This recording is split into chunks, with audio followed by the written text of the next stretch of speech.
Welcome Anushka, কেমন আছো বলো?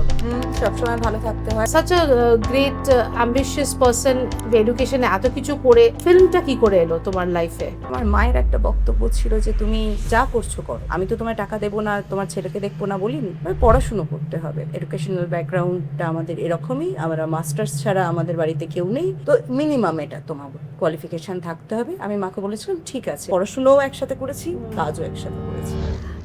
আমাকে বলো যে তোমার প্রথম ব্রেক অ্যাজ অ্যান অ্যাক্টর কোন ছবি দিয়ে হয়েছে? ফার্স্ট প্রোডাকশন করা, ডিরেক্টর প্রডিউসার হিসেবে মা বলে তুমি নিজে টাকা ইনভেস্ট করবে। আমি প্রথম ছবি আমার বাড়ি মর্গেজ রেখে করি।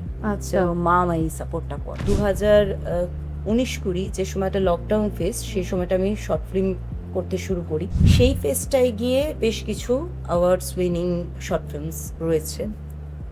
সেই সময় সাইমultaneously 7-8টা শর্ট ফিল্ম টোটাল পরপর বাহ, প্রচুর অ্যাওয়ার্ড পেয়েছিল। Very good. প্রথমের দিকে যখন আমাদের একটা রকমের গভর্নমেন্ট ছিল, তখন তোমার কি মনে হয়েছে? What was the advantage and disadvantage? এখন কি মনে হচ্ছে? কিছু মানুষ থাকে যারা পলিটিক্সটাকে একদম। নিজের হাতিয়ার বানায়। এখন অ্যাট প্রেজেন্ট যে গভর্নমেন্ট এসেছেন, তারা এটা না করে, যে তারা তাদের গভর্নমেন্টকে হাতিয়ার করে প্রেশার তৈরি না করুক।